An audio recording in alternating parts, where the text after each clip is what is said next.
আপনাদের অনেক অনেক স্বাগত জানাচ্ছি। আজকে একটা নতুন রেসিপি আপনাদের সঙ্গে শেয়ার করব। খিচুড়ি। আজকে মসুর ডাল দিয়ে আর সিদ্ধ চাল দিয়ে খিচুড়ি বানাবো। তো খিচুড়িটা আমি কিভাবে বানাচ্ছি সেটা দেখার জন্য ভিডিওটা কিন্তু প্রথম থেকে শেষ অবধি দেখতে হবে আর আমার সাথে থাকতে হবে। আমার চ্যানেলটিকে যদি এখনো পর্যন্ত সাবস্ক্রাইব না করে থাকেন সাবস্ক্রাইব করবেন, লাইক করবেন, অনেক অনেক শেয়ার করবেন বন্ধুরা। চলুন যাওয়া যাক। মসুর ডালের খিচুড়ি বানানোর জন্য সিম কেটে নিয়েছি অর্ধেক করে, গাজরগুলো ডুমো করে কেটে নিয়েছি, ফুলকপি কেটে নিয়েছি, আলু টমেটো কেটে নিয়েছি, সিদ্ধ চাল 500 গ্রাম নিয়েছি। আপনার যে কোনো সিদ্ধ চালই ব্যবহার করতে পারেন বন্ধুরা।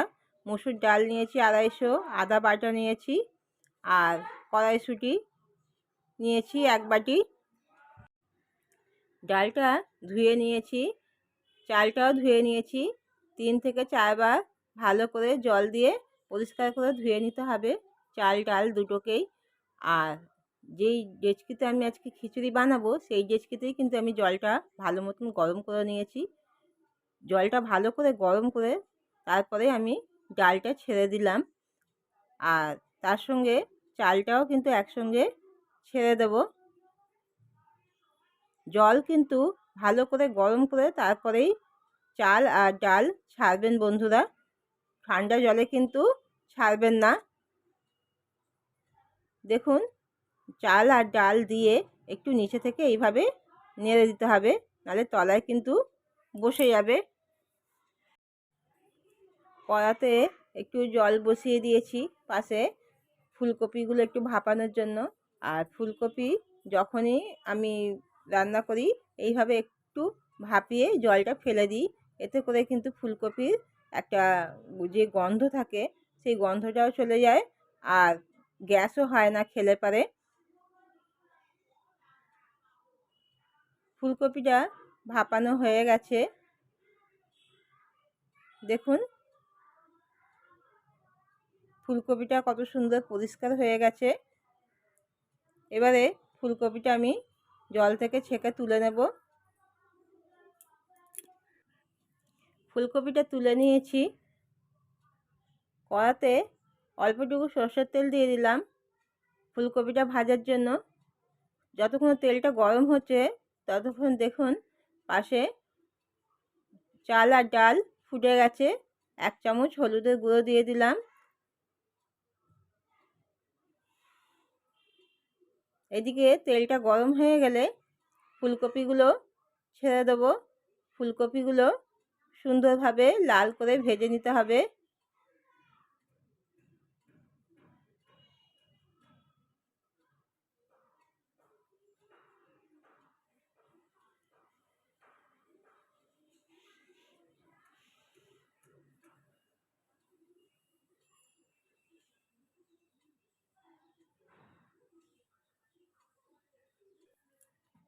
ফুলকপিগুলো কিছুক্ষণ ভাজার পরে দেখুন এরকম লাল লাল হয়ে গেছে আর খুব সুন্দরভাবে কিন্তু ফুলকপিগুলো ভাজা হয়ে গেছে। ফুলকপিগুলো এবারে তুলে নেব।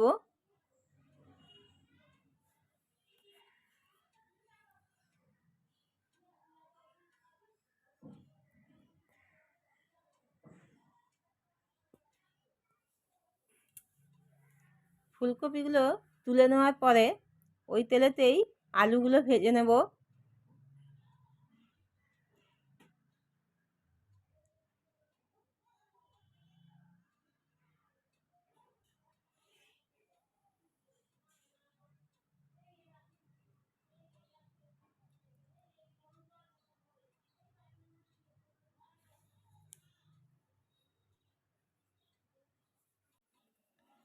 আলুগুলো দেখুন এরকম একটু লাল লাল করে ভেজে নিলেই হবে, এর থেকে বেশি আলু আর ভাজার দরকার নেই বন্ধুরা।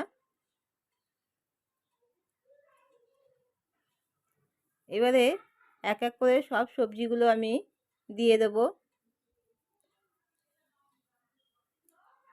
সিমগুলো দিয়ে দিলাম, দিয়ে একটু এইভাবে নেড়ে চেড়ে নিতে হবে।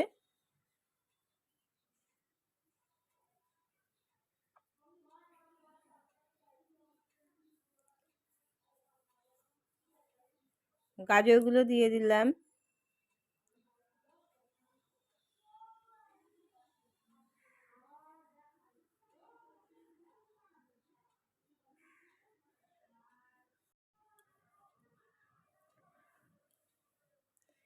এবারে টমেটোটা দিয়ে দেব। টমেটোটা দিয়ে আবার একটু নেড়ে চেড়ে ভালো করে মিশিয়ে নিতে হবে।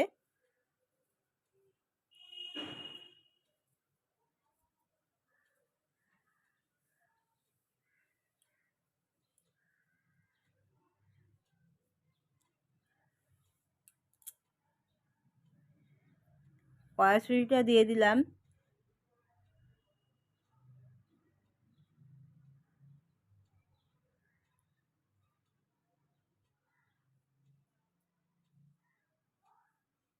আদা বাটা দিয়ে দিলাম।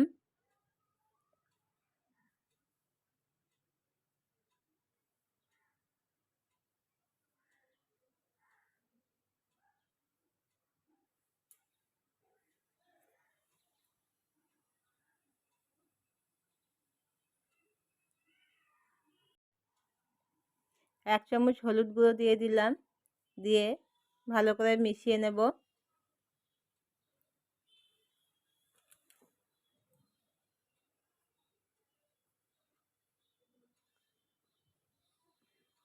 লঙ্কার গুঁড়ো দিলাম 1 চামচ।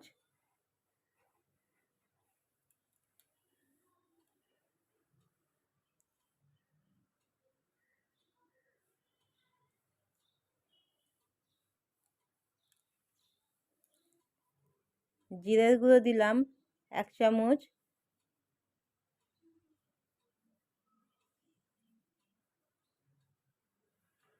দিয়ে ভালো করে মিশিয়ে নিচ্ছি।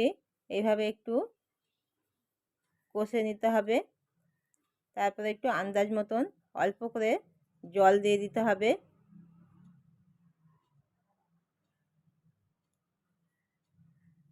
তবে খুব বেশি জল দেবেন না বন্ধুরা, তাহলে কিন্তু সবজিগুলো খুব বেশি যদি সিদ্ধ হয়ে যায় তাহলে খিচুড়িতে দেওয়ার পরে কিন্তু সবজিগুলো একদম গলে যাবে। সবশেষে আন্দাজ মতন অল্প করে নুন দিয়ে দিতে হবে। নুনটা দিয়ে ভালো করে মিশিয়ে একটা থালা দিয়ে ঢাকা দিয়ে দিতে হবে।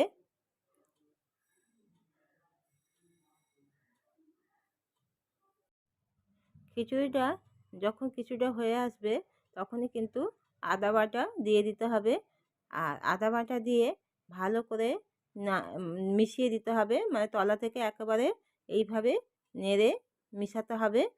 আর খিচুড়ি কিন্তু বন্ধুরা সব সময় তলা থেকে একদম নাড়বেন, নাহলে কিন্তু ওপরে ওপরে যদি নাড়েন আর নিচে যদি তলায় যদি না নাড়েন তাহলে কিন্তু খুব তাড়াতাড়ি খিচুড়ি তলায় ধরে যায় বা পুড়েও যায়। কিছুক্ষণ পর থালাটা সরিয়ে একটু দেখে নিতে হবে। দেখুন জলটা কিন্তু শুকিয়ে গেছে। আর সবজিগুলো এইভাবে একটু কষিয়ে নিতে হবে।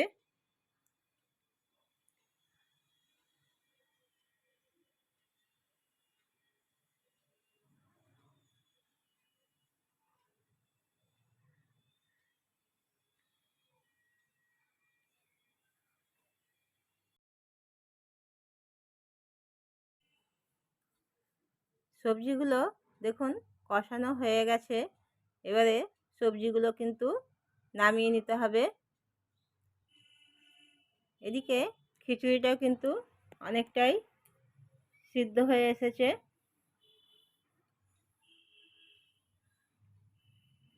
সবজিগুলো সব খিচুড়ির মধ্যে দিয়ে দিলাম।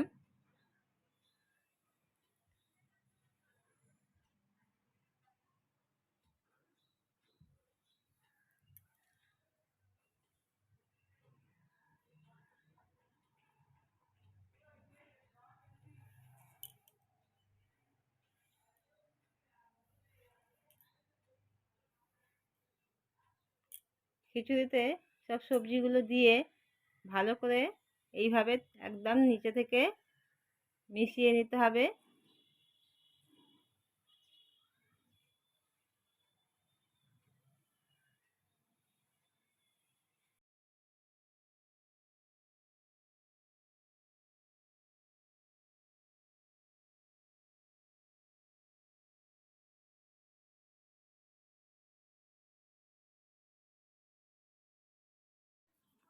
সবজিগুলো ভালো করে মিশিয়ে নেওয়া হয়ে গেলে স্বাদ মতন নুন দিয়ে দিতে হবে।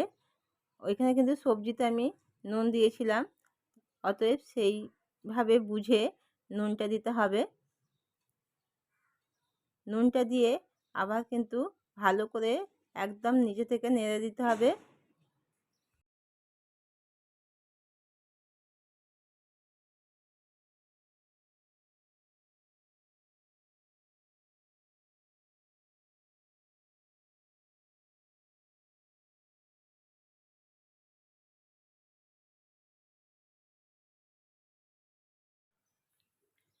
খিচুড়িটা যখন হয়ে আসবে তখন কিন্তু একদম এইভাবে নিচে থেকে বারবার নাড়তে হবে, নাহলে একটু যদি ছাড়া যায় তাহলেই কিন্তু সঙ্গে সঙ্গে তলায় ধরে যাবে।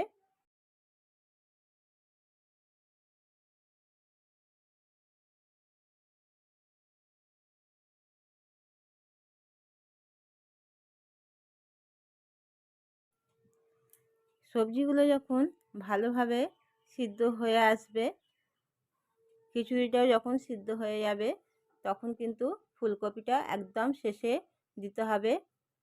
ফুলকপিটা দিয়ে খুব ভালোভাবে কিন্তু খিচুড়ির সঙ্গে মিশিয়ে নিতে হবে। ফুলকপিটা আগে দিয়ে দিলে ফুলকপিটা কিন্তু গলে যাওয়ার সম্ভাবনা থাকে বন্ধুরা, ঘেঁটে যায়। অতএব ফুলকপিটা ভাপানোর পর ভাজার পরে কিন্তু মোটামুটি সিদ্ধ হয়েই যায়। আর এইভাবে ফুলকপিটা লাস্টে একদম দিলে ফুলকপিটা কিন্তু গোটা গোটা থাকবে, আর এতে করে কিন্তু খিচুড়িটা খেতে ভালোই লাগবে। স্বাদ মতন চিনি দিয়ে দিলাম। চিনিটা দিয়ে ভালো করে মিশিয়ে নিতে হবে।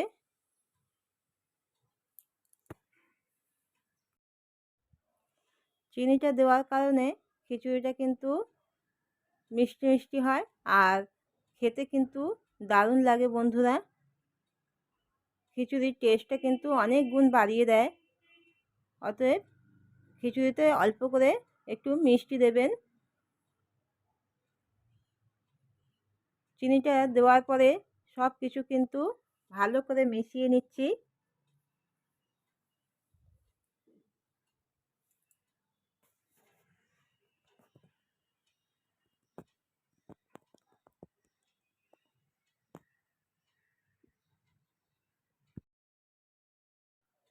খিচুড়িটা সাতলানোর জন্য কড়াতে অল্প করে সর্ষের তেল দিয়ে দিলাম। তেলটা গরম হয়ে গেলে ওতে 3টে শুকনো লঙ্কা ফাটিয়ে দিয়ে দেব।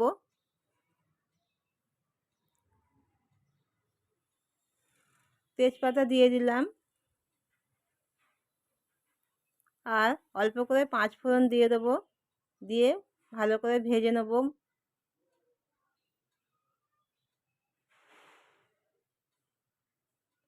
ভাজা হয়ে গেলে সব মশলাগুলো আর তেলটা আমি খিচুড়ির মধ্যে দিয়ে দেব।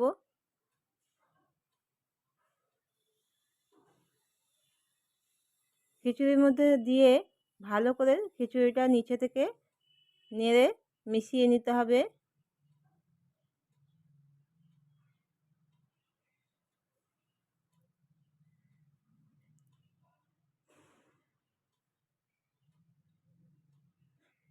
সাতলানোর পরে খিচুড়ির টেস্টটা কিন্তু আরও বেড়ে যায় বন্ধুরা।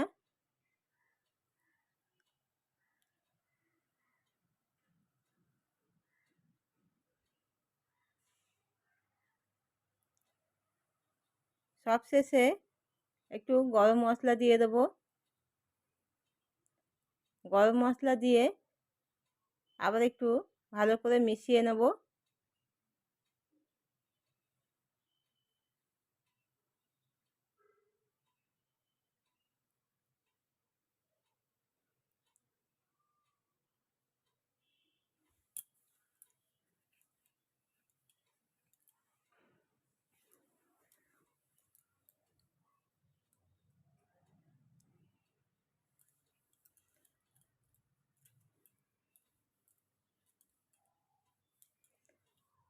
আর যখন খিচুড়িটা পুরো কমপ্লিট হয়ে যাবে তখন একটু ঘি দিয়ে এইভাবে নেড়ে চেড়ে ঢাকা দিয়ে দিতে হবে। তাহলেই ব্যাস খিচুড়ি রেডি পরিবেশন করার জন্য।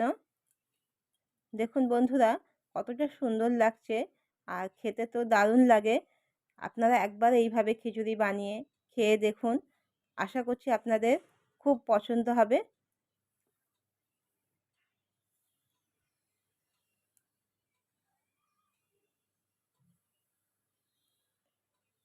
দেখুন আমি এখানে বেগুন ভাজা আর পাঁপড় ভাজা দিয়ে খিচুড়িটা পরিবেশন করেছি।